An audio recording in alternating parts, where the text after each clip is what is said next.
Chase, it is a Monday, and we are playing video games. Not tonight, suckers. Yeah, we're not. There's no video games being played. Sucks today. to suck. You got duped, y'all. We aren't playing shit tonight. We're going to tell you about the games that you should play this month. It is Monday, November 3rd. This is our first podcast this month.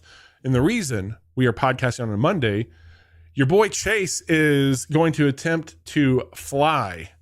And what a stupid idea, right? I agree. Not your best decision. This wasn't my decision. I didn't choose to go. Work is telling me I have to go. So for the two people that listen to us outside of the United States, there's a government shutdown impacting a lot of things. TSA and air traffic control being two major ones. And today, the 3rd of November, were some reports finally that the infrastructure is finally buckling and breaking, and there has been a shortage of TSA, rightfully so. So Chase has a trip this week, which means we will not be recording this podcast on Wednesday, but we're going to tell you about a lot of games coming out in November tonight. We will still put this up for audio only on Friday. So if you're listening to this, congrats, you found our normally scheduled podcast. I'm going to try my best to sprinkle in some streams on Wednesday for sure, probably Friday as well, and hang out without Chase and hold down the show because we've got clearly more games to talk about, more games to play. It never ends here at the Casual Hour. There's always something to play. I would also say there are a lot of games in November, and a lot of them look pretty cool.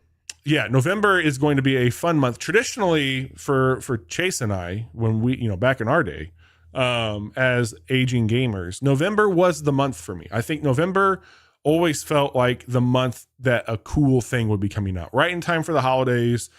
Everybody was getting their wish list out, circling things in their Target, their JCPenney's, all that fun stuff, and checking out what was going on. So I'm excited about November, though. There's definitely one of my most anticipated games coming out, and we're going to tell you all about those right after we check in on the stuff we've been playing. And Chase, I've been playing some new, but I'll also let you know I'm there right at the end of Ghost of Yotei. I've got all the outfits unlocked. I'm very excited. Going to go win and beat some ass. Still playing Pokemon, catching a lot of them. We'll give you some more updates over the next few weeks closer to Game of the Year on those two. But tonight, we're going to spend some time talking about Arc Raiders, Dispatched, and Power Wash Simulator 2. Have you played any three of those games, Chase? No. I played Power Wash Simulator 1. Then you've played Power Wash Simulator 2. They did some cool stuff. Like the biggest stuff I'll tell you that's changed, and I'll just say like this is that game, so we're not going to spend a ton of time on it. Yeah. They added does it feel like it needed to be a 2, or do you think it could have just continued to be more DLC stuff for 1? I wonder about that because they came out with a lot of DLC for 1. They came out with a really, like, one of my favorite VR experiences was Power Wash Simulator. I don't think it hit to the best degree for them, and they canceled all development and moved that over. So I think they just kind of had a hard pivot into like, let's just do something new to try and get more sales coming in. I don't know if they had a loss on the VR port or what that looked like. Sometimes that's what you need. Sometimes, you put out DLC and it just doesn't feel big enough for some people. Yep. And putting out a 2, that does. So I understand why they did it from like a monetary sense, but from a video game sense, do you think they really justified that 2 on the title? They did change a few things up, but I don't think it was enough to be like, oh, this is a whole new game. So in the first one, I don't know how far you got into it, but you remember they had different liquids you could get that were like, this is your soap for wood, this is your soap for rocks. Mm-hmm. They just have soap now, and soap is on a cooldown, so you can use it until like a bar fills up that you've like exhausted it, and then you have to wait for that to come down and reapply.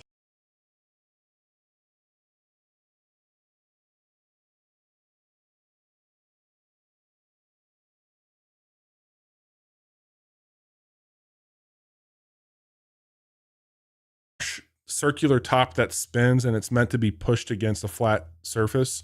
Like it buffs. It's like a buffer, but with high pressured water.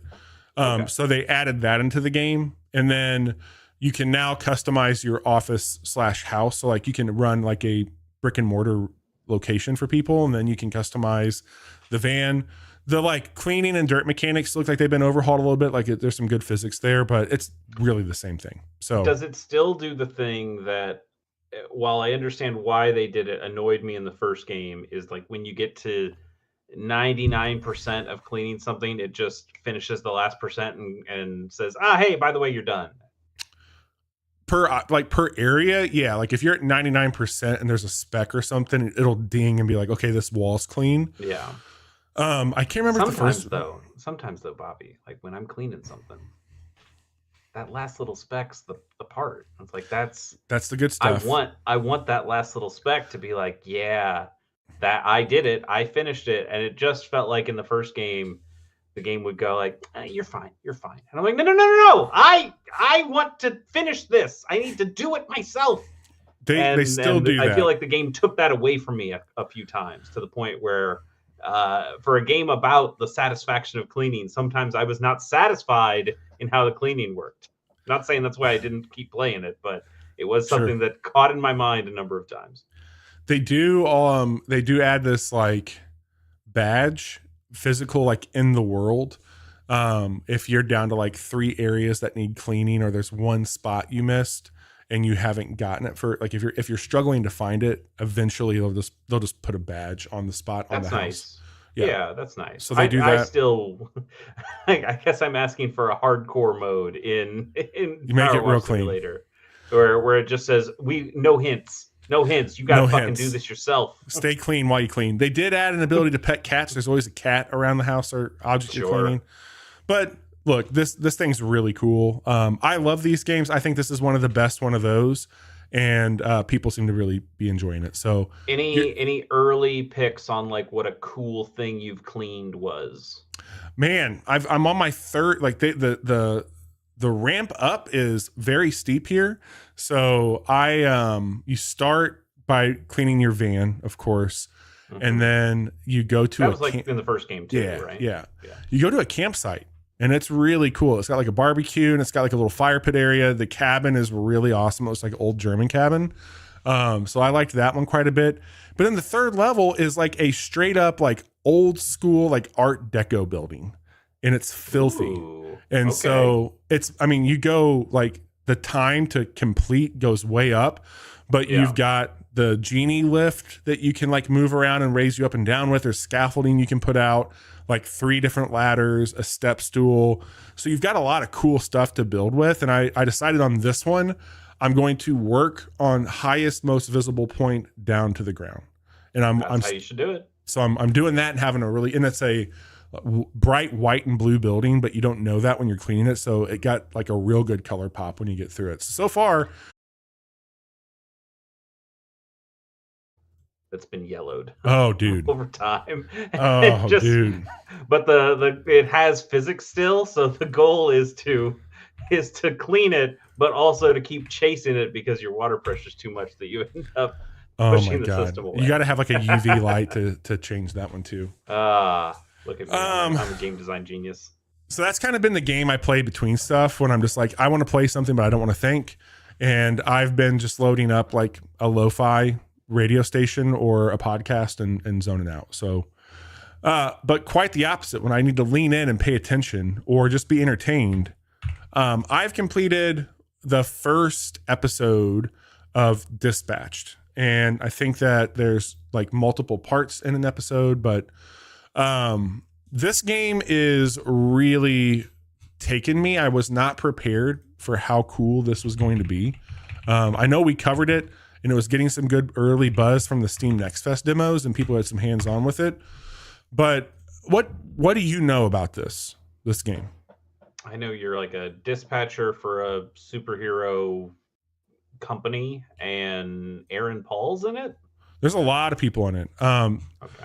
It's made by Ad Hoc. I think this is their first game. I think they might have been from other studios. This is getting, so I will tell you, I've played enough of these games to know what they're calling out here, but people who are very into the Telltale games have been out saying like, this is like the evolution of that. So you're right. Telltale is not Telltale anymore. Correct. so many people are gone or There laid might be off. some of them at Ad Hoc here working on this thing, Yeah, but yeah. I think we're actually going to be talking about another game with some Telltale people for the November preview. So look forward to that. very cool.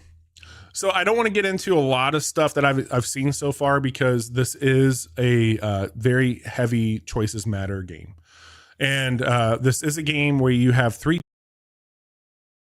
I know those are very divisive. They have an option at the very beginning. It's like, hey, we get it. It can be a lot. If you want those off, just tell us. We'll turn them off right now.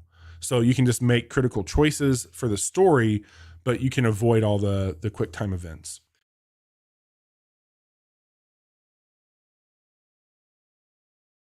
There's another layer of this game where you are actually doing the dispatching. So to your point, Chase, yes, this is slight spoiler talk here. Your character is like a third generation Batman meets Iron Man, so you don't really have superpowers, but you have a suit. And a catastrophic event happens to said suit, and you get recruited into an agency that handles all superheroes. And then you have 5 or 6 people at your disposal that you're looking at a map in real time, and there'll be exclamation points that pop up that give you a detail about what's going on. And everybody on your team has a 5-point grid system that creates a unique shape for their abilities, from vigor to combat to more thinking. And every situation has a kind of dice roll probability on 2 descriptions, like, hey, this person is being held up. They need a strong, defense line to break through and do this. So you kind of get some like little, blurbs about the situation, and then you have to assess who is capable to go and do it. Every time you send somebody out, there's a short cooldown where they go to travel to the event, do the event, travel back, and they have to rest. And that rest is like a 30 to 50 second cooldown on it. But the frequency of these events that will pop off begin to increase in time. So there's some really cool real-time strategy. And the probability, some of these allow 1 person, some of them allow up to 4. We're trying to balance out, all right, this person can help with sickness, this person can do fighting. They're going to carry more in that category, but I can stack both of them and we can get close to 100% success for this dice roll. You can do the same thing here. But then you run the event of not having a superhero ready for all the stuff popping off. It's really cool. I like what they're doing quite a bit. There might be some like, oh shit moments where it's like, hey, this is not what you said it was going to be. This is happening now. What should I do? And then you have to kind of like, play jazz and help them decide how to handle the situation in real time. Mm-hmm. The real thing that has taken me with this, man, is I have been really just knocked on my ass by how good the writing is and how well the performance is about what's happening. There's already going to be some like very cool romance and relationship stuff in this, that like the way that they set it up and how many different directions it can go make me feel pretty fucking inspired by like the depth that this thing might have on like the lasting choices you're making. It'll let you know like people will remember that. And so I think there's going to be some downstream consequences rewards for the things that you're doing right now. But it feels very mature. It is a superhero situation, but I would say that this has a lot more Invincible DNA and Watchmen DNA in it than it does like Marvel. It's kind of like, I mean, I think where this is going. Like superheroes are fucked up, and it's kind of exploiting that because you are caught up in it. There's a lot of relationship struggle, doubt, a lot of mental health awareness stuff with it. I don't know, man. Like this thing seems like it could go the distance a bit. I think people have really been taken by it. It's sitting just over 12,000 reviews right now on Steam at a very positive. It will set you back $30. I don't know how many episodes they're going to do, but 1 through 4 are out now. Let me see if they got the roadmap on here really quick. Yeah, that was going to be my question. Like, is seeing how these Telltale style games, they would have these episodic natures to them, or at least different parts to them, and not having the full game out, especially when you're hiring more and more expensive and high profile talent. my worry is, when does Aaron Paul get too expensive that you can't put him in the game anymore? When do people have to get I don't. recast? When do you get your Destiny 2 Peter Dinklage where you go, oh, we can't afford Peter Dinklage anymore. Fuck, we gotta go find another person. So I was wondering, what that kind of I was, if this was a fully contained game or if this was going to be episodic and there aren't parts that are out quite yet. I think it's only 8. So this came out October 22nd. They did episode 1, episode 2, and then October 29th they did episode 3 and episode 4, and then November 5th they'll do episode 5 and 6, and then the 12th they'll do episode 7 and 8. So I think it's an 8 episode. So like these things are done. It's Yeah. just Yeah. putting them out at different times. Okay, Yeah. that makes more sense. It's cool. Like, I don't expect you to feel a draw to this based off of the subject matter that it's dealing with, but Yeah. I think that there's a really cool story for you to check out here beneath the facade. Yeah, probably. I'm so disillusioned with Cape's stuff at this point. I've seen enough of those stories. I've seen enough of those stories that are undercutting the stories. I've seen enough of those stories that are undercutting the stories that are undercutting the stories. And I just kind of feel like a lot of that space has been, for me, played out to the point where I just kind of turn off whenever I see somebody Sure. talking about a superhero thing. That's But fair. I know there's a lot of people that do not feel the same way that I do, and I hope they enjoy a game like this. And it does sound like it has a lot of stuff going for it. But It's got an probably awesome not for me. soundtrack too. Very, very good soundtrack. Nice. Yeah, style for days. Like, the whole package of this thing is done really well. All right, really quick here before we get into the preview. I don't have a ton of time with this, but while you were gone to the lake the last time, there was a server slam for Arc Raiders. And on October 30th, the full release of Arc Raiders came out. I have purchased Arc Raiders 3 times now. I've refunded it twice, and I've purchased it a third time. Okay. Well, I don't mean this in a bad way, what I'm about to say, but there was a lot of people in my teeny tiny little social circle that had kind of forecasted there might be a potential for them to pick this up.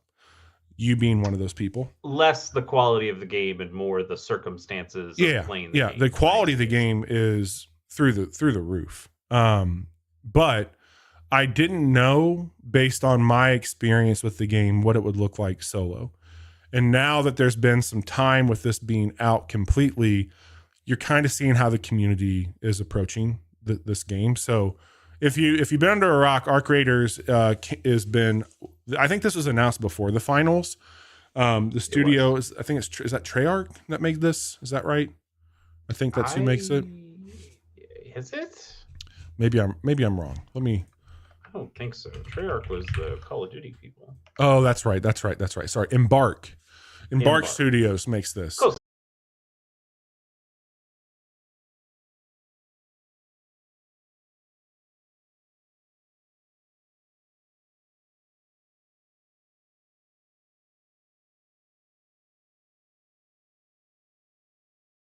PvE element to it. But the community has really been cool about people who are just playing the game for the questing and for the atmosphere, which is really impressive. Not to say that you're not going to get camped, or there's not going to be those who play these types of extraction games. They call them rats, where they just basically bait and kill you on your extraction. But I wrestled with, like, am I going to have a good time? Yeah. Oh, are we struggling with the stream? Yeah, it just like goes to black and loses sound and picture there for a few seconds, and it happens every handful of minutes. Okay. Yeah, I noticed that my stream stopped playing over here, but I'll keep an eye on it. Could be rough with the preview, but we'll see. Everything really quick on your end, like internet wise, look okay? I mean, I would say the stream quality looks low right now, but it is going. But Okay. I don't know if we've had stuff where it's just my computer Okay. doing that. So I've watched a lot of people talk about playing it solo and what that looks like, and I just couldn't stop thinking about it, man. Like, I really was impressed with the world, and I think the game feels really good. I like the style a whole lot, and I saw somebody say, and we're going to talk about this game in a bit, but this is, they said this is Tarkov for people with jobs, is what they're calling it, and I think that's fair. I think that's a really cool way to look at it. It's neat. Like, I don't know where you fall on this game. I don't know what that looks like for you. I don't know what you're looking for anymore when it comes to multiplayer games. Like, I don't know what to talk to you about with this one. Yeah, I've had some ups and downs with this, where at one point I did think I was going to be playing this, and then it came out and I haven't really felt anything about it. I've seen some stuff about the studio using AI and talking about how they might use AI in the future that really turns me off. But for me, I obviously had my very long, very intense Destiny phase, and now being clean for so long, man, I really deserve a coin or something for that. But I haven't played another game as a service really since then, at least nothing to that degree. And Arc Raiders is the first game that I've seen, or at least when it was announced and we were seeing trailers and things like that, it was the first one that I saw that I thought maybe this could get me back in a way that games like The Division or any of these extraction style things like Tarkov, or like the Call of Duty one, or your PUBGs and things like that, that none of those games really did it for me in that way. And Anthem Anthem didn't do it for me in that way. So I don't know. I kind of had hope for this one. Then I wanted to see more about it, and now the AI stuff has honestly really soured me in a big way. But I also haven't really gone out of my way to see more about the game or learn more about the game. So I guess there's still potentially a small part of me that could be swayed by this, but I would be interested to just hear how your experiences is, what the like gameplay loop more or less is, and just how you're feeling about the whole thing. Yeah, man. So the name, it is a looter. So like the name of the game here is you're going out to get better shit each run.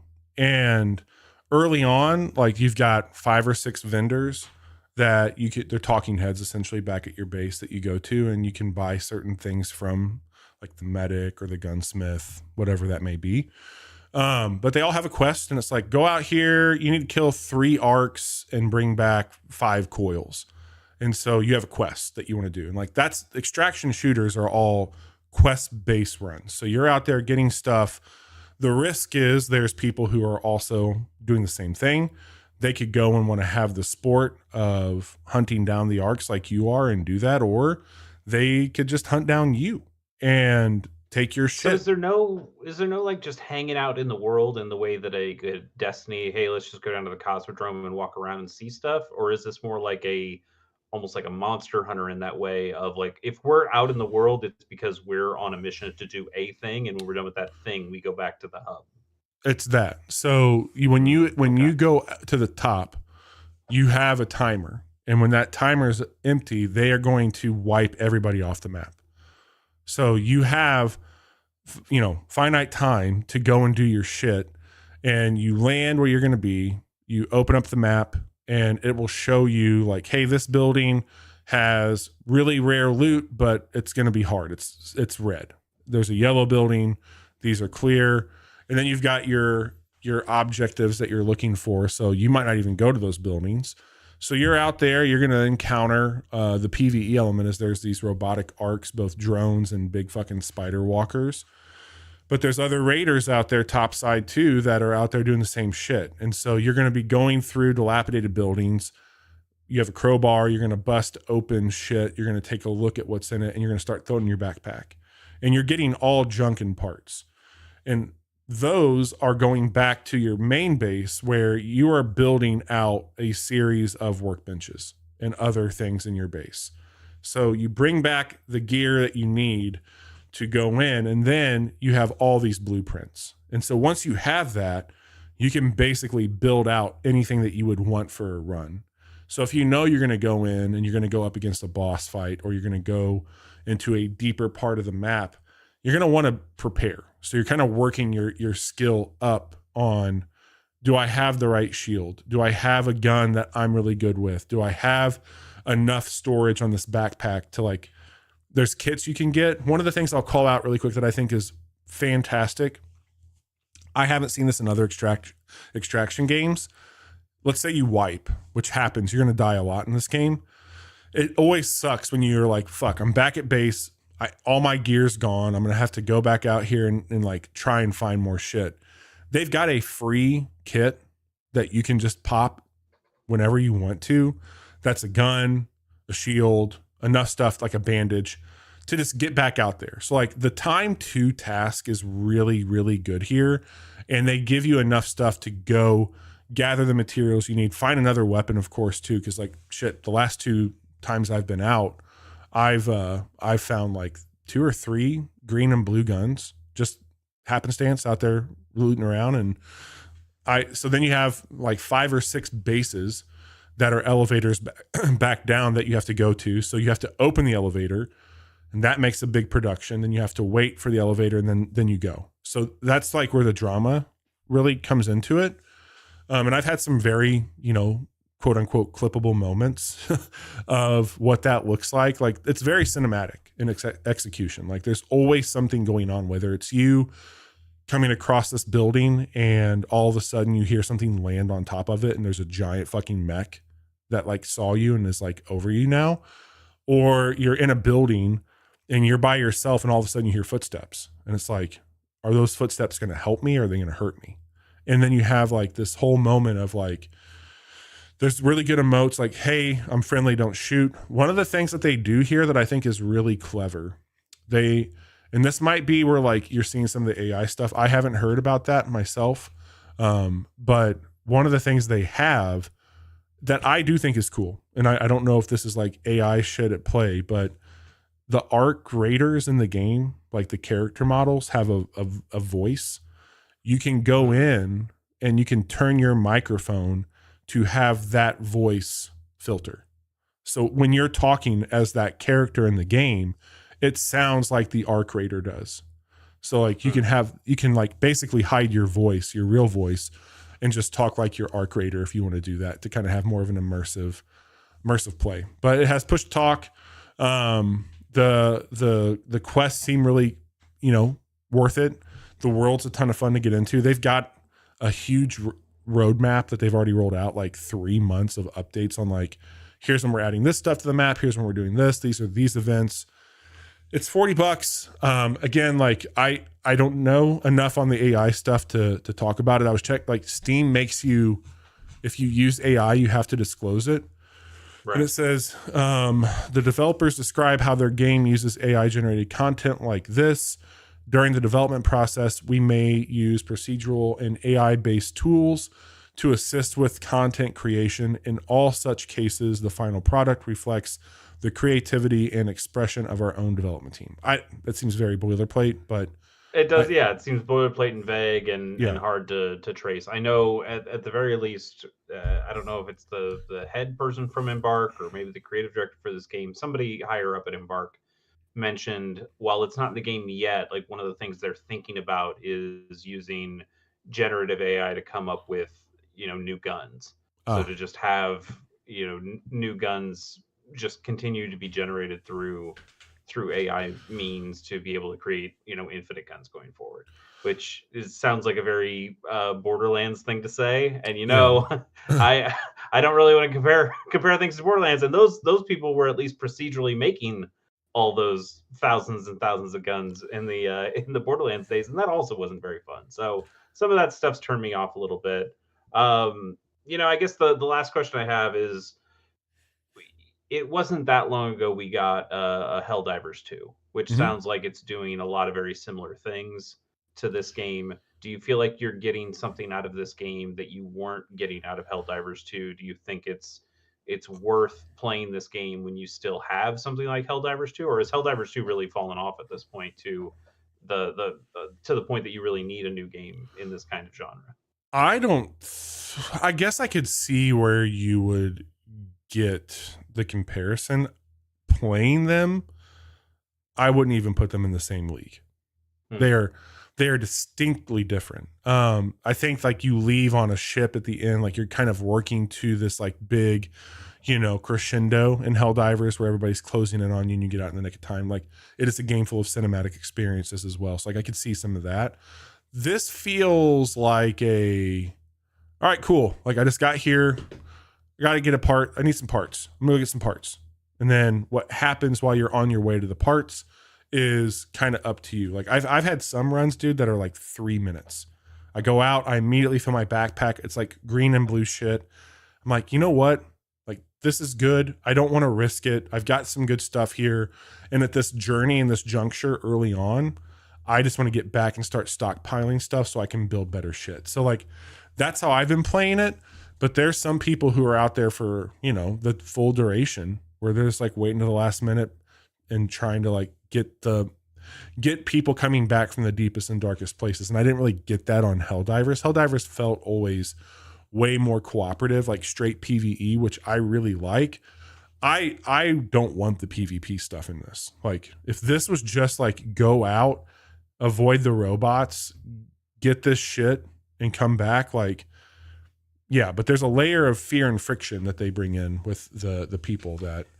And some people really like that friction. They like that kind they of love Tarkov it. aesthetic. They love it. And that is also just never been me. I'm not really looking for that kind of experience. So even to hear it as well, it's like a softer experience than that kind of more hardcore Tarkov version. That is also turning me off in a way that yeah, I don't know. I think I've lost a lot of my excitement for this game over the course of the last handful. Yeah, I've just kind of settled into like this is one of those that I will fire it up. I will try and do some quests, but the moment it gets to be where I'm being grifted or I just feel like they're doing shit, it's like I don't have the time or patience to have that type of experience. But if they truly are kind of leaving solo players alone and letting them go out and help and like organically buddy up, I would do that for a run for sure. Well, Bobby, maybe marathon's more your speed. I don't think we're getting. I really don't think that's happening. Yeah. I don't think it's going to come out in the form that they thought it was going to. That's for sure. We've been playing a lot of stuff. Again, Power Wash Them 2, Dispatched, Arc Raiders, a brief conversation on Ghost of Yotei and Pokemon Legends ZA. Also, we talked about it on last Monday, but did just want to say, hey, by the way, I beat Ball Pit. Ball Pit's cool. That was a lot of fun. Also, I opened a Mega Blaziken today on Pokemon Trading Card Game Pocket because I'm still playing that for some reason. You are, but yeah, they started year 2 and they've put in megas now. So hell yeah, cool, I guess. Well, before we get into what's coming, did we do okay in October? That was a big release month for me. One of the bigger ones. Every release month is a big release month true. for Bobby. That's true. As we will see this month as well. But yes, Bobby had a number of games on his list, and I had a few. So let's go over them and see how we did. Bobby, you had Ghost of Yotei. You just talked about that. You seem to be enjoying it. You and I both had Ball Pit, which we've talked a lot about over the last handful of weeks, and we both seem to really like that. I really, really like that. Oh yeah. We both had Pokemon Legends ZA, which we've had multiple discussions on. You've played it a lot. I've played it not at all, but I did purchase it, and we'll probably play it before Game of the Year. You had Keeper. That's the Double Fine one, right? Downloaded. Yeah. Okay. Dispatch, which you talked about tonight. Vampire: The Masquerade Bloodlines 2. I haven't heard you mention that one. Yeah, I mentioned on the preview my cousin was getting it, but it got pretty bad reviews, and we decided not to. Okay, I could see that being something that might also have a lot of bugs and maybe needs just a few patches before it becomes something that is enjoyed by people. So maybe that needs just a little bit more time in the oven. You had the Outer Worlds 2. I know. I know my work friend who really loved the first game has been talking a little bit about the second one as well. How are you feeling? It's really good. It's, Yeah.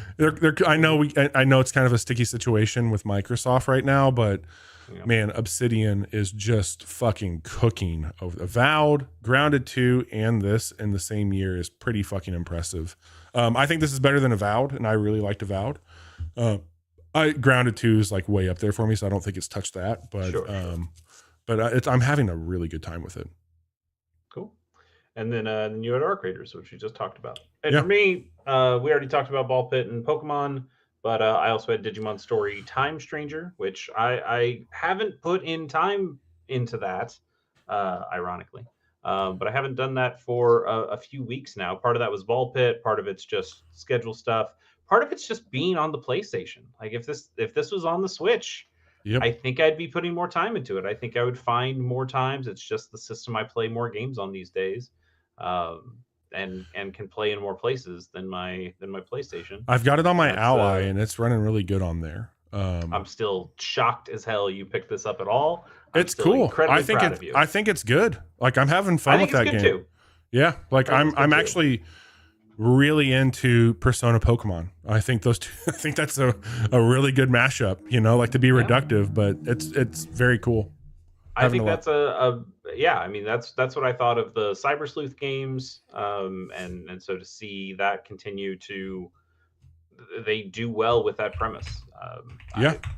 I've enjoyed a lot of Time Stranger. I think there are some things that I also have like little greebly nitpicky thoughts on, but overall, I'm liking that game quite a bit, and I'd like to spend more time with it. I just need to find the time to do so. Always need So, time. you know, a month of, I would say, mostly pretty good stuff there for us. Yep. So, not too bad. You want to talk about the month of November? Yeah, don't we have free stuff from PlayStation? Do they still give out free stuff? They do, but in November, that's the month Yeah. of November. That's what we're moving Yeah. into. Yeah. I know how the show works.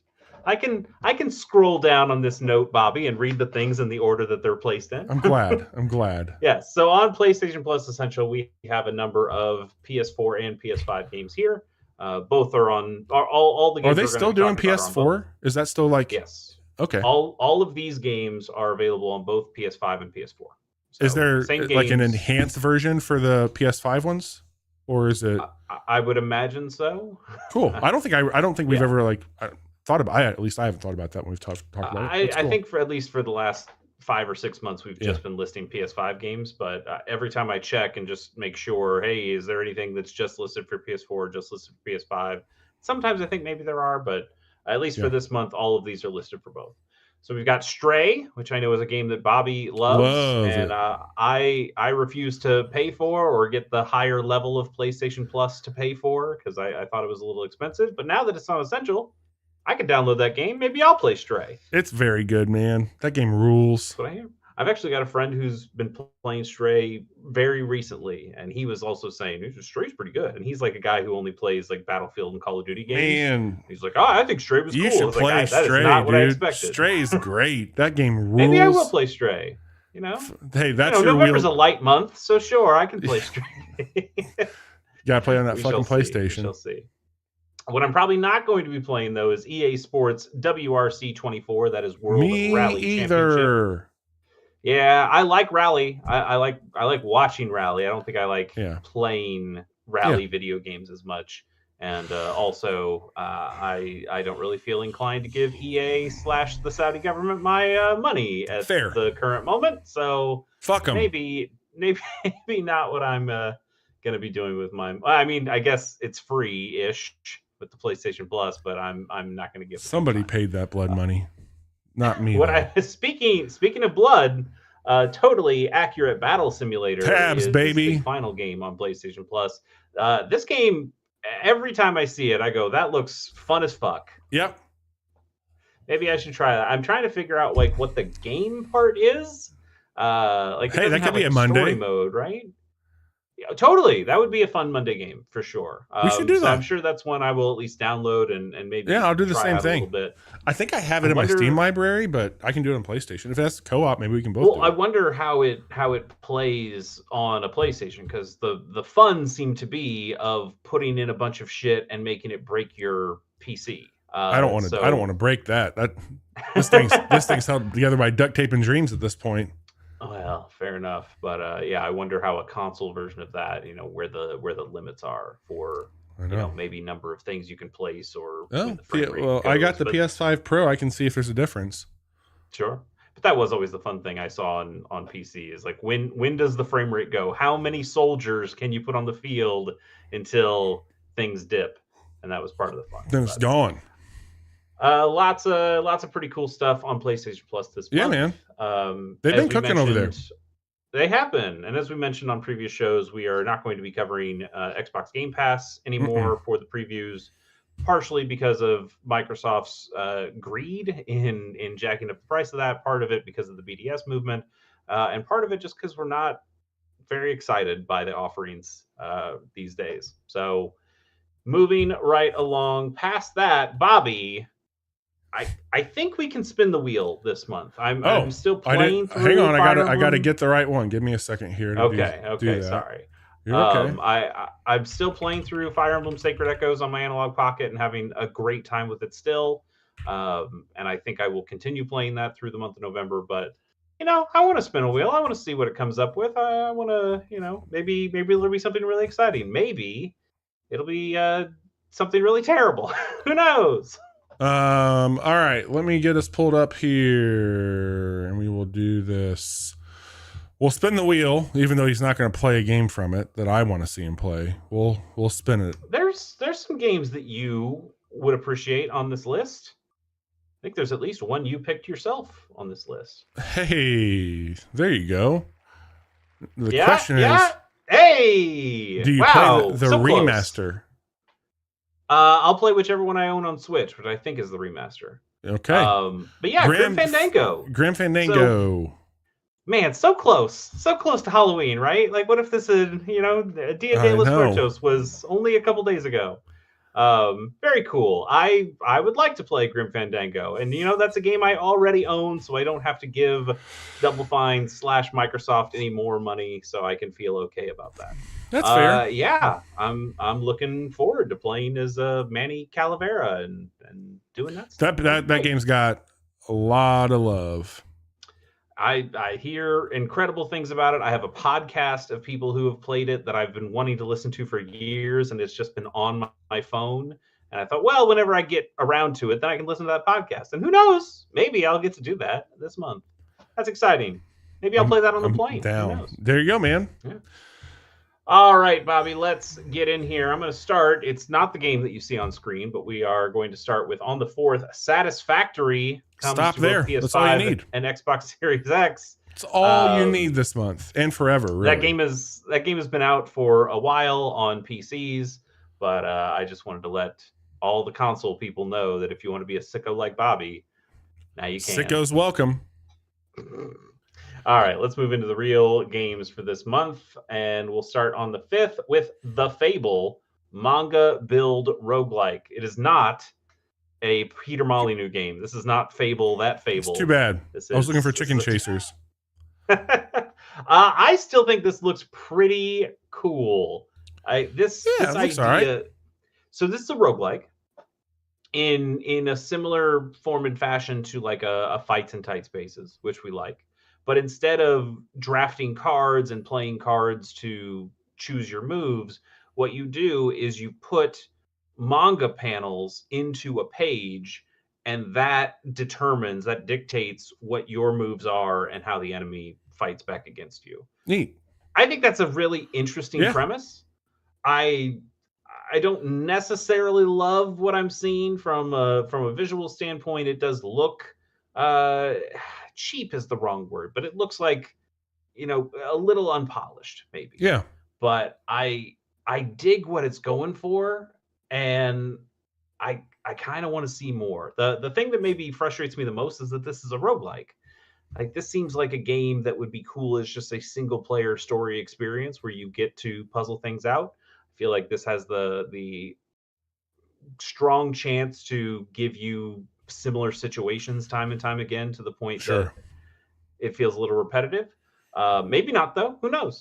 Yeah. So I kind of dig this. I dig this in a way that I might need to download this and give it a try. It's going to be available for you to check out. You should do it for the trip. I think it comes out the day of the trip, so I might need to grab that real quick. But Yeah. yes, Do that it. would be a good one. Let's move on to the 6th, where we get The Last Caretaker. It's coming out for PC, and I think you added this one, Bobby. So I'm going to let you take the lead on it. Yeah, man, this is more my shit for sure. You wake up as a robot. Humanity is gone or dying. You have a ship. Oh, so it's Stray.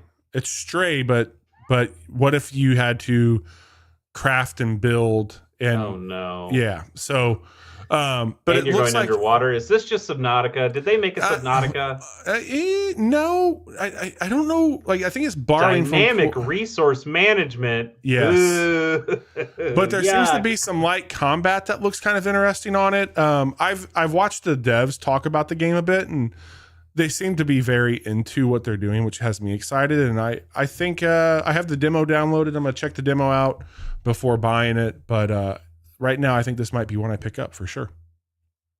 Yeah, I bet you will pick this up. I bet so. I watched 2 seconds of this game and I went, "Oh God, I Yeah. see why Bobby added Yeah. this one." Yep. Yep. Okay, let's keep moving on. Also on the 6th is Honeycomb: The World Beyond, coming to PC, PS5, and Xbox Series X. Speaking of Bobby games, this feels like 1,000 different Bobby games that they said, what if we just push them all together into This one is what single this is what my fucking thing? my fucking brain does after too many pizza rolls. It's just like Liz and does this. This looks too much like it's trying to like It's pandering almost to you. Yeah, I think that this has been like, okay, we've studied enough of like if your Steam next up, like I get it. Just like what these people are doing, it feels like this game was designed in a lab for you, and at some point you're like, I don't know, that feels a little.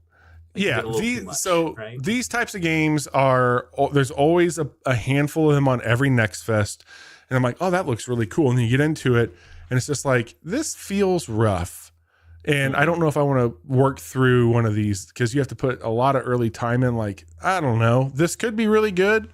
It's got a good look to it.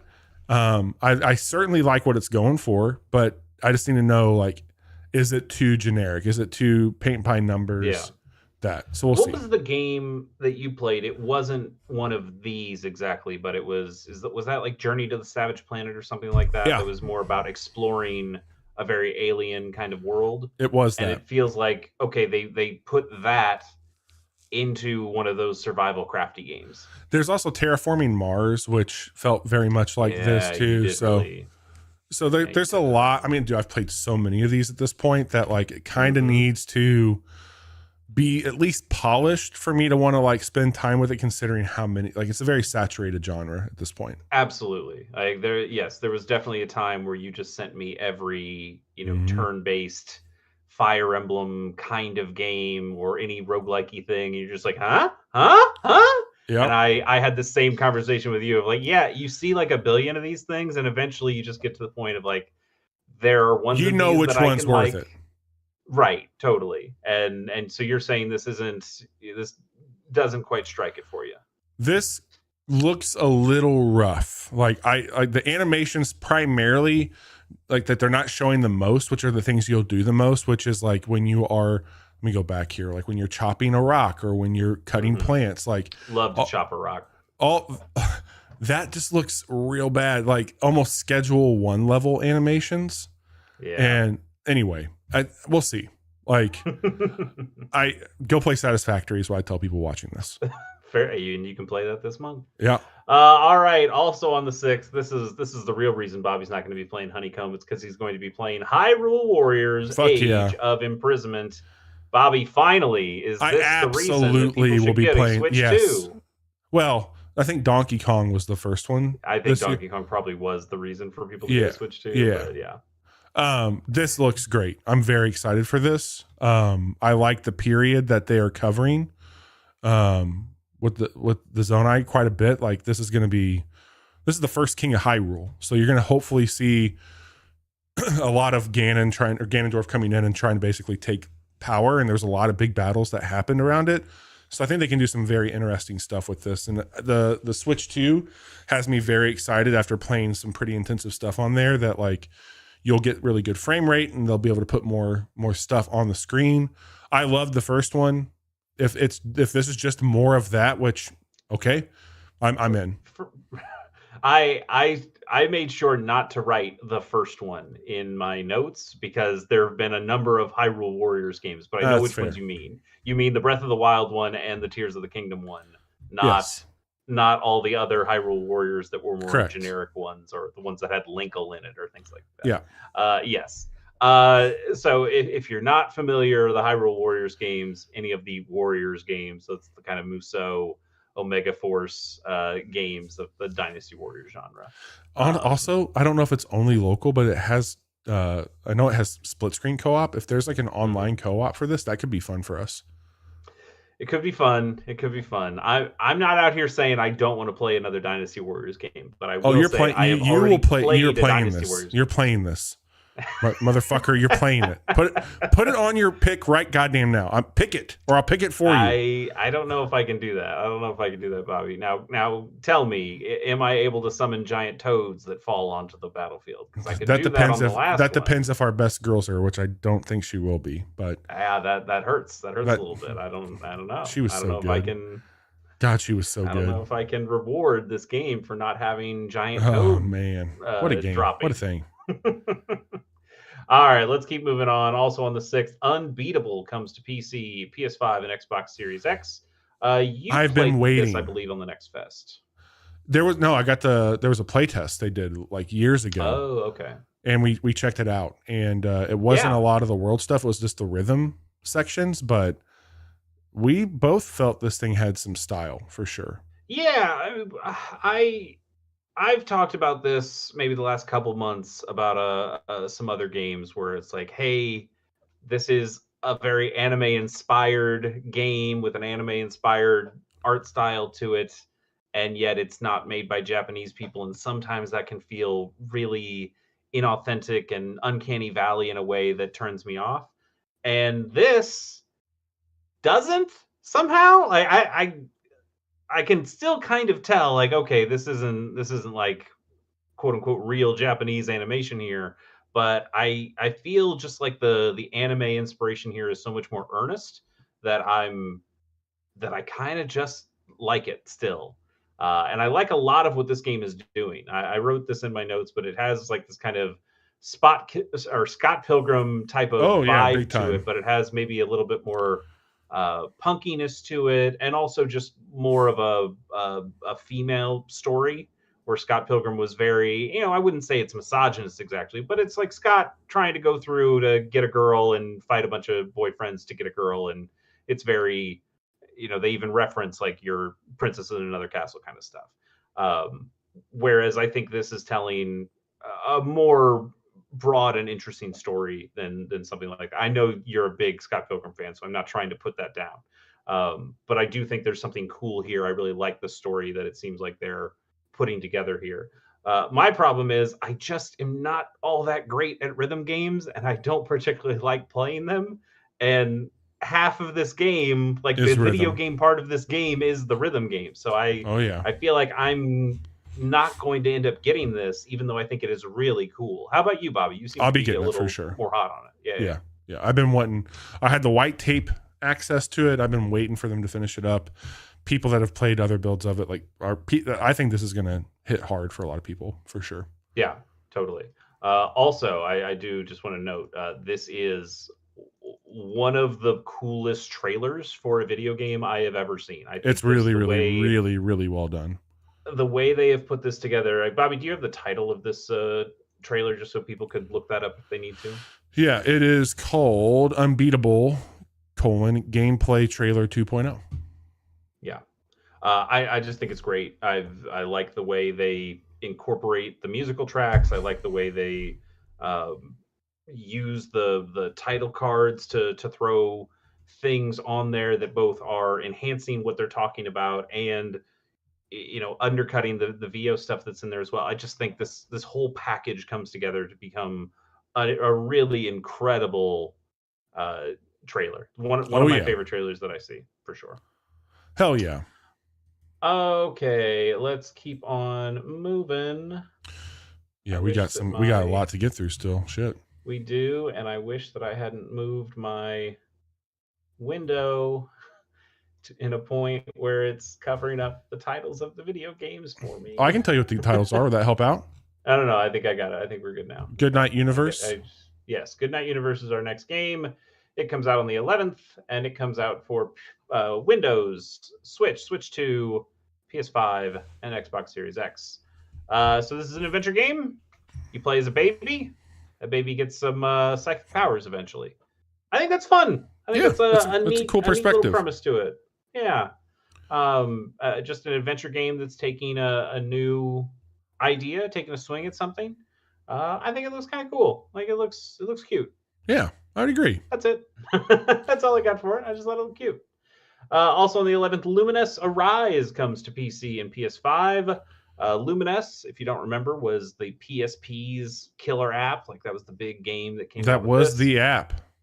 It really was. I mean, that's the game. So the PSP had Luminous and the DS had Meteos. I was always a Meteos guy over Luminous, but I think Luminous is also a pretty cool puzzle game as well. And I feel like Luminous had a real lasting style in a way that Meteos didn't. But Luminous had this kind of style that I think has bled into eventual games that we get like Tetris Effect. I mean, I guess this is all like pulling from something like Rez, right? But it does feel like this kind of let's smash a puzzle game and this futuristic-y, clubby kind of art style together. And then that is where we got something like Tetris Effect, which I think has reinvigorated the genre so many years later that Luminous has kind of gotten a resurgence since then.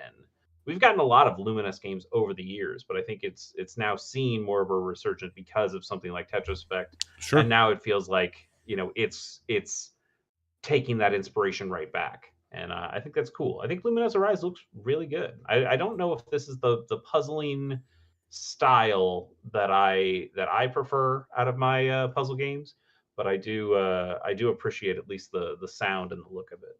Yeah, totally. All right. Also on the 11th is Possessors, which comes to PC and PS5. This is from Heart Machine, who have been kind of going through it. They are going through it right now. They've dealt with some layoffs. You were telling me before the show about Hyper Light Breaker being done, shelved. Just seems like they're going through a real rough time, but they are about to release this game, Possessors, and it looks good. It looks really good. It seems pretty obvious that the people who made Hyper Light Drifter and Solar Ash would know how to make a very stylish looking video game, and that's what this. I just love the art direction, man. Like it looks really good. Me too. I don't think I necessarily love the setting of it, but I do like. I mean, I don't really like the demon-y shit. That's just not really my art style stuff. But I do like this kind of cybernetic stuff that they've got going on. I like these particle effects that they're doing. They've got all the hit stop stuff. Big year for Metroidvanias. Yeah. Not my favorite genre of Metroidvanias. I do like 2D games where you just slash a bunch of shit up, and if that means you gotta jump around a few platforms before you get to do that, I can potentially so be it. Be into that. Yeah. Looks good. Speaking of nice looking Metroidvanias, how about we talk about Gigasword, which comes out on the 13th of November. It's Jiggy Sword. It depends on who you are. But it comes to PC, Switch, PS4, PS5, Xbox One, and Xbox Series X. Bobby, let me ask you, what are your thoughts about Zelda 2: The Adventure of Link on the NES? I think it's one of the. I appreciate what it was going for, but not one of my favorites. Wow, blasphemy coming from the Zelda fan over here.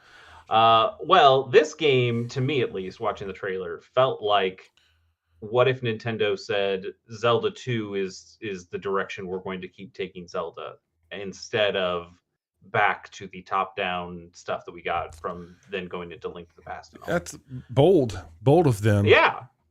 I think this game has a lot of really cool things going for it. It is another Metroidvania, but it is obviously taking a lot of ideas from Zelda 2. You know, when you see in this trailer the guy doing the downward sword slash, and it is just the downward sword It's slash just from that. Yeah. from Zelda 2. They're not hiding it.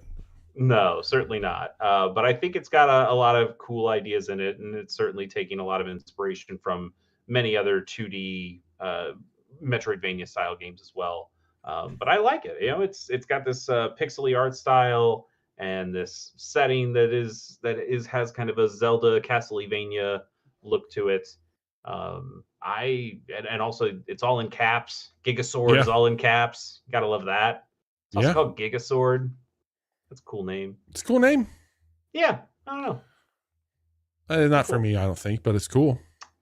Yeah, it's so close to being for me, but I also don't think it's for me. I think it just looks a little cheap too, but maybe. I mean, especially when you put it up next to Possessors, which totally certainly has more of a budget and more of a style to it than this one does. That's fair. They're in similar genres with similar stuff, so I think it does. You know, we put them right next to each other because they come out at the same time. It's or 2 days apart. That's tough. What also comes out on the 13th, though, is Inazuma 11 Victory Road, coming to PC, Switch to PS4, PS5, Xbox One, and Xbox Series X. Those are like your shit.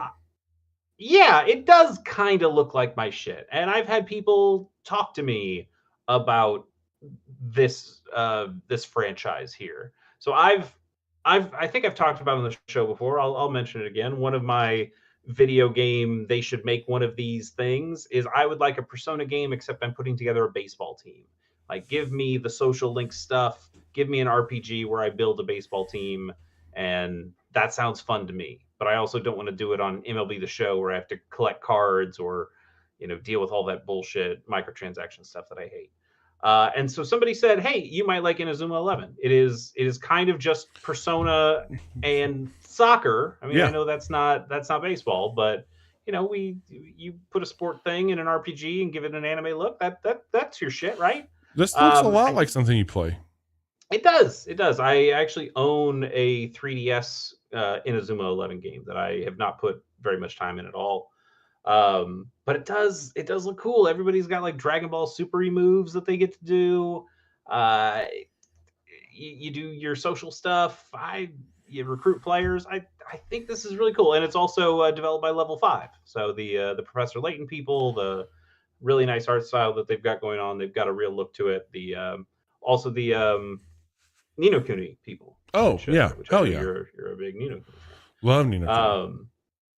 So I think there's something here. I think these games are interesting. I don't know if I necessarily have time to play this game at right now, but it's one I'll consider, and it's one I'm going to keep tabs on. So, oh yeah, I'm going to point it out here. Also on the 13th, Little Corners comes to PC. I think this is also a Bobby late edition, so I'm going to throw it over to Bobby. Wasn't late. It was the time you sent me the link. But yes, this is a game. I stopped looking at the link as soon as I sent it to you. Edit or add, Bobby, and I added. This is your shit, dude. This is Happy Homemaker meets, you know, a little bit more. How did I write it out here? What was my thing on this? Happy Home Designer meets Summer House. Yeah, yeah. I think that you can make 8 unique corners. It's kind of like sticker craft is what they call it, where you're just pulling them in here. It's a cute one of those. I think it's got a really nice look. Over 1,000 stickers you can place to make your own little spaces.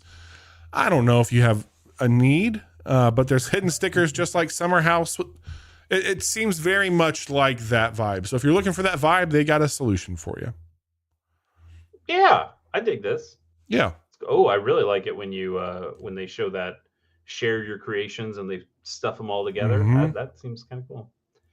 All right, Bobby, let's talk about a very big video game coming out in the month of November. On the 14th, Call of Duty Black Ops 7 You heard me right. They made 7 of these things. This one comes to PC, PS4, PS5, Xbox One, and Xbox Series X. Milo Ventimiglia, I believe. Yeah. His name. I was like, where the hell's that guy been? I don't think Dude, I've seen him in anything since Heroes. This Is Us was like one of the biggest shows Oh, ever. Okay, sure. He was not in a that. show I watched. Not a show I watched, so understandable that somebody just was in a big show. Very popular, I suppose. Okay.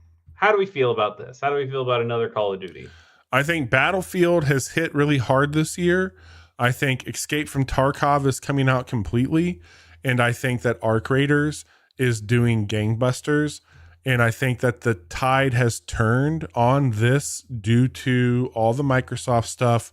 This game that you're looking at is the direct, in my opinion, one of the direct contributors to the price hike on Game Pass, is that they did not get the numbers that they thought they would get on Call of Duty, which is what they paid out the ass for, because people have Game Pass, shocker. So they're increasing the cost of that.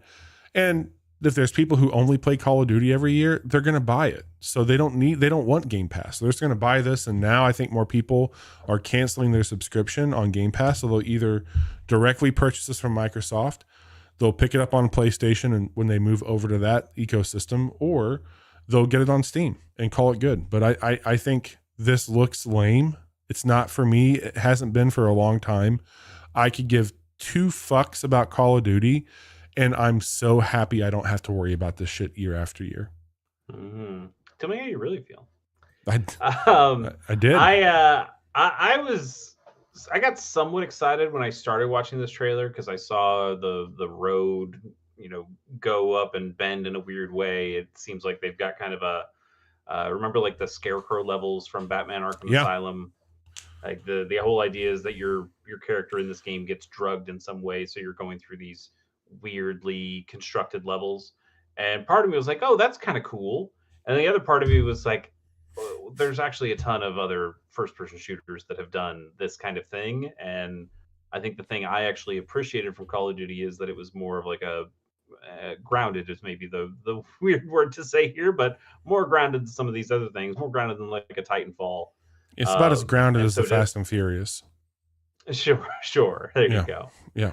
So to see a game like this go fully weird stuff, the more I saw this trailer, I think it was like when the big machetes came down and into the ground, I went, I don't know about this. Yeah, I feel like Call of Duty is also a little bit lost at this point. Absolutely. And I just haven't had the interest in it for a long while. And I don't think Black Ops 7 is the one to get me back into it. No. For those people who like Call of Duty, there's a new Call of Duty for you.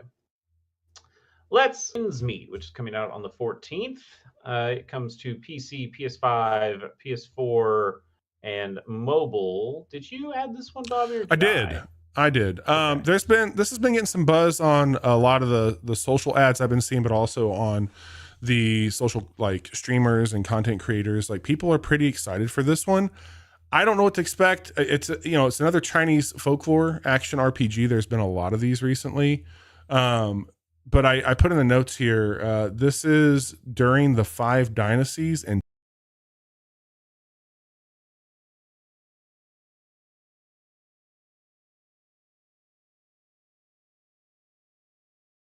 there were only 3 kingdoms. So I'm surprised. I believe that is a couple of eras after the 3 Kingdoms era is the 5 Kingdoms 10 or 5 whatever you said it. This looks like it's got some Crouching Tiger, Hidden Dragon ass shit in it. The combat looks pretty compelling. It's free to play, so I don't know what to make of it. Being free, that's a very low bar to clear for me to check out, so I probably will fire this up one time. It looks like it could be good, and the people who've been covering have been very high on it, but I don't know, man. Like, we'll see. I'm always a little cautious when it's a game that also is on mobile. Yes. That will it be complex enough on? Is this Infinity Nikki on an actual with console? swords?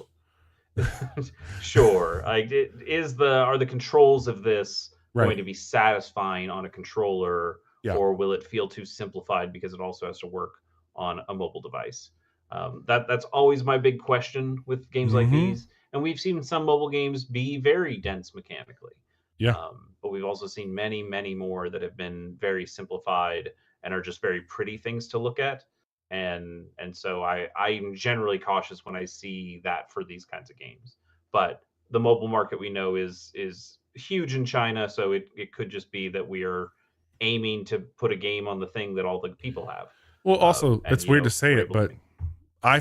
modern iPhones are running the latest Resident Evil and Assassin's Creed games now. Like we've kind of Totally. hit You that can power level. slap your backbone or whatever you have Yeah. to be able to play that game normally, and then it feels, like any other video game. So maybe that's not the dig it was 5-10 years ago, but it's still Weird. something that gives me a little bit of pause. But I dig it, and I also don't see, obviously as a fan of that era, I see a lot Yeah. of Three Kingdoms stuff. I don't see a lot of this era of China, so Yeah. Chinese history anyway. So kind of cool to see something from that era. Well, let's keep going. We got still a lot more games to go, and not a whole lot of time to do it. So let's skip through some of these relatively quickly. On the 15th, we have Escape from Tarkov. We've been talking about it all night. It's coming to PC. It's already been out. It's been out for like It's been out a for a long decade, time. right? Long What the hell time. are we talking about? Well, it's finally coming out into 1.0, apparently. And I didn't really know what that meant. What does it mean when a game comes to Poor 1.0 timing. after I 10 mean, I years? feel like Arc Raiders is kind of. I mean, people still love this game, but anyway, Yeah. Well, yeah, but like, is 1.0 really going to change the amount of people who are playing this game? no. And maybe when somebody sees that, okay, it's just a new video game that came out, maybe they'll buy that. But the people who've already been playing it, I don't think it really matters to them. And I think it's coming to Um, console too, right? it might be coming to Not console here on the eventually, but 15th, but it is on the way. yeah, I think that's true. Anyway, the big thing for 1.0 seems to be that they have put in a single player campaign, Oh, which cool. that is probably a big deal. I don't know if it's a big deal to the people who play Tarkov very religiously. It seems like they are playing the video game that Tarkov is, but for somebody like me, maybe who's like, I'm not really interested in Tarkov, but you're telling me there's a new first person shooter game out there, maybe I'll try it. I will Yeah. not be trying it, but No. but somebody out there might. Anyway, 1.0, that's a big deal for them after so long in early access, and it's always cool to see a game finally say, "Yeah, I think we're done. I think they're Yeah. not done. They'll keep doing stuff, but I think we're in a place that we can put that video game out." Kind of cool. On the 15th, The Berlin Apartment comes to PC, PS5, and Xbox Series X. I thought this one had an interesting premise. Kind of reminds me of that movie Here. Do you remember Oh, Here? yeah. It's not a Yeah. very good movie, No. but it's a neat idea anyway. I like the art So here. yeah, like this is an apartment, and you get to see the eras of that apartment, the different people who lived there, what was in this space at different times. And it's in Berlin, a city where there's a lot of different times that were harrowing or interesting, or lots of upheaval was happening. Yeah. So I think they have a lot of room to play with this and do some cool things with it. I would like to see more about this because Yeah. I just It's a think cool premise for sure. it's a yeah, neat premise. On the 18th, Morsels comes to PC, Mac, Switch, PS5, and Xbox Series X. I think we first saw this on a Nintendo Direct. But this is a very grungy roguelike from Annapurna, who's one of our favorite game publishers these days. I think it's got a cool mechanical idea around it, but I think this is maybe a little too gross for me. It's gross. I've played it on a Next Fest. It plays really well, but it is gross. Yeah. I mean, I already have played a lot of Binding of Isaac, which is also a very gross thing, but this is like a whole new level of gross. I don't know. I don't know if I can get behind this one, but Yeah, it it's probably does cool. play really well. It's cool for sure. Yeah. Let's move on to. I can't believe we're fucking doing this This again. is weird that we're finally talking about it. On the 19th, Demon School apparently is coming to PC, Mac, Switch, PS4, PS5, Xbox One, and Xbox Series X. Okay. I could see The myself last getting time this. we talked about this, it was going to come out, but like they were done with it. They were ready to put it out, and then they said, let's get out of Silksong's way, which I can understand. Yeah. Okay. But this is the last time. You got to put your fucking video game out. And I think they really are now. This is the kind of Persona style game, turn-based strategy game set in a school with demons, as the name implies. I've kind of bounced back and forth on whether this is a day one purchase, whether this is a purchase at all, whether I'm just kind of interested. And I think I'm still somewhere in the middle on that fence right now. But I think this has a lot of cool potential ideas to it, and I want to see more. Yeah, I think this could be really cool for sure. I also just want them to put the fucking video game out. I think they are. I think we're getting it.